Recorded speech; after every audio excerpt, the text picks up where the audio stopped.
bangunlah negeriku, bangsaku, rakyatku semuanya. Bangunlah jiwanya, bangunlah badannya untuk Indonesia Raya.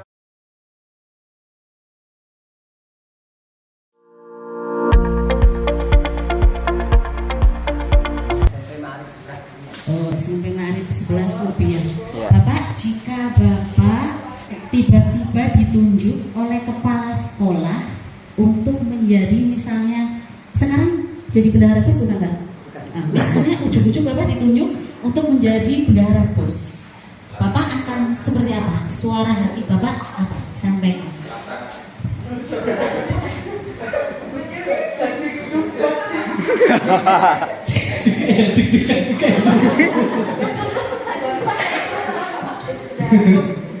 Ya, terima kasih Bu ya untuk kesempatannya.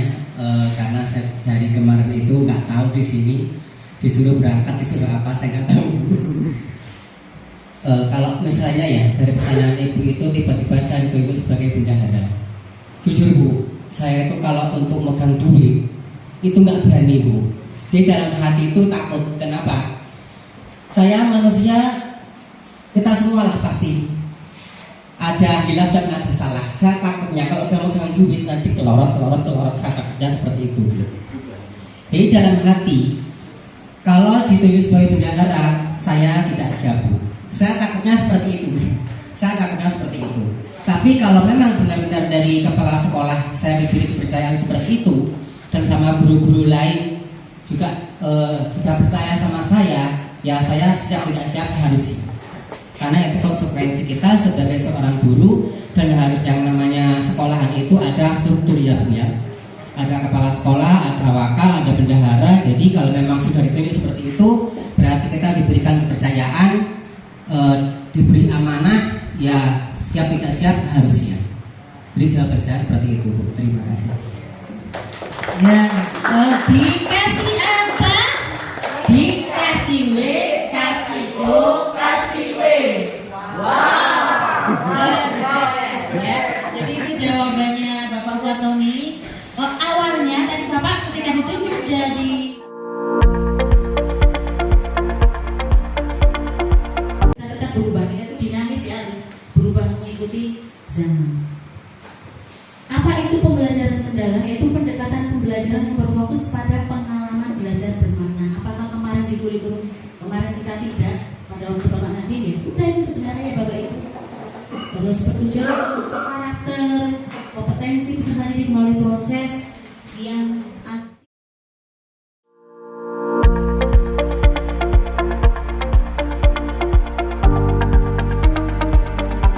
seperti itu kan relate dengan kehidupan mereka sehari-hari.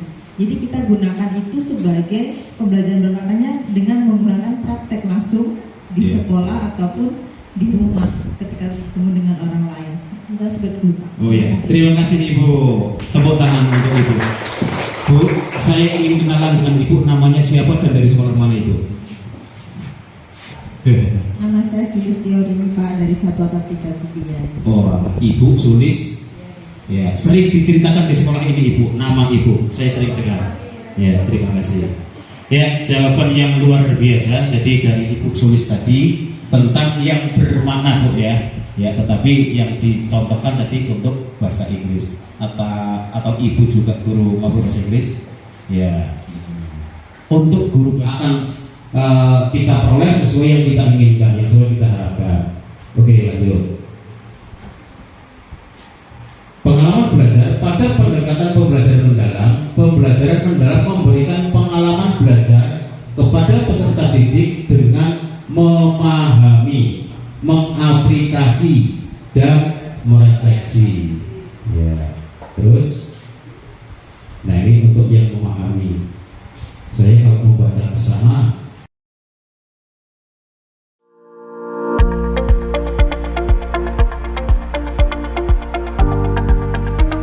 Ada dua tipe instrumen. Menurut Ibu mana yang lebih baik dan penjelasan atau alasan Bapak atau Ibu seperti apa dari dua tipe instrumen yang ditampilkan? Kalau menurut saya, kalau sebenarnya kalau teman-teman yang lebih baik, saya masih belum menurut saya, saya sendiri masih bangsa yang ini yang pertama. Menurut saya sulit sih Pak dengan menerka-nerka gambar seperti itu. Kemudian yang jelas perlu pemahaman yang lebih ya. Menurut saya lebih, bukan lebih baik tapi lebih gampang dicerna itu yang kedua.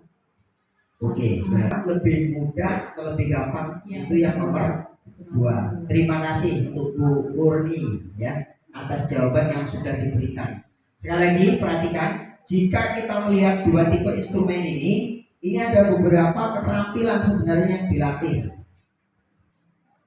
Karena saya tangkap bahwa kegiatan asesmen yang Pak Septa lakukan adalah di kegiatan setelah satu bab atau materi pembelajaran selesai, kurang lebih seperti itu. Saya minta dari Bu Yeni, silakan.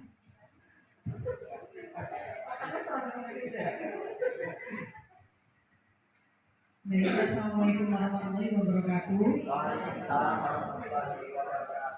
Kalau selama ini saya penilaian kurang lebih hampir sama seperti Pak Septa, tetapi kadang saya juga melihat perkembangan anak dalam diskusi di dalam kelas. Jadi tidak hanya mutlak penilaian di akhir bab saja, tetapi saya melihat perkembangan anak, bagaimana anak berkomunikasi sama temannya dan bagaimana dalam proses pengajarannya. Terima kasih. Assalamualaikum warahmatullahi wabarakatuh. Waalaikumsalam warahmatullahi wabarakatuh. Berikan tepuk tangan untuk Bu Yeni. Terima kasih dua kontestan atau dua perwakilan dari Bapak Ibu guru sudah menyampaikan beberapa kegiatan penilaian yang dilakukan di dalam kegiatan pembelajaran. Yang pertama dari Pak Septa itu tadi mengatakan bahwa setiap akhir pembelajaran kurang lebih. Kemudian ditambah kalau Bu Yeni menyampaikan ada penilaian yang dilakukan di dalam proses pembelajaran. Itu semua betul. Jadi kita sebagai seorang pendidik, selain kita menilai di dalam prosesnya juga setelah kegiatan akhir pembelajaran. Itu adalah sebuah asesmen yang tentunya wajib kita lakukan. Tujuannya untuk apa? Nanti kita bersama-sama akan belajar tentang asesmen pembelajaran mendalam. Nah,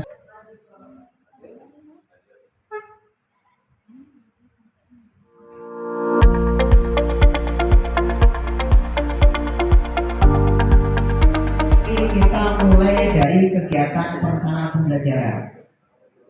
Ini Bapak Ibu kerangkanya. Ini pengetahuan untuk kita. Nah, pemahaman itu dari kegiatan latihan menyusun. Sehingga nanti kalau sudah ngerti, oh ada 4 kamar. Yang pertama adalah identifikasi.